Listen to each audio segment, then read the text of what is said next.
Goody guys, nga akong content nga gi-overly, some of your content is not earning money. Views na ra ba siya og 70 plus. So nagka-earn na siya og $3. Bisag taas siya og views, dili kita magsayang-sayang nga atong diliton atong content kay basig unya kung dili ato diliton magpadugay-dugay ta, ma-restrict nga atong account.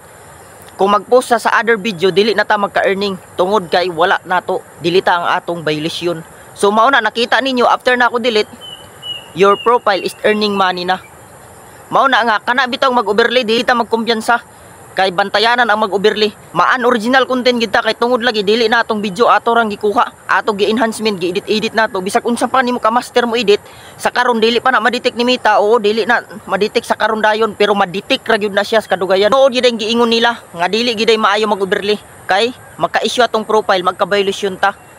So tinuod gid ang giingon nila sa mga content creator. So naka-experience na ko sa karon nga akong ika-istorya sa inyo ha, dili gid maayo. So usoho na to nga magbuhat gid ta original content, dili gid ta mag kuha sa lain ta si overly nato kay delikado, masakpan gid gihapon ni Meta, dili manggaling sa karon na mga semana or masakpan. So next month pa or usahay gani nang uban gani 1 year pa ma-detect ni Meta, dili maguday na sa karon dayon ma-detect sa AI ni Meta. Kung taas gani views na inyong content nga nagka-issue, ay mo pagka-worry kung i-delete kay kung monetize na ka, dili mawalang earning. Masudyay sa content monetization. So nawala lang tong video ha, pero ang earning naara sa content monetization di mawala.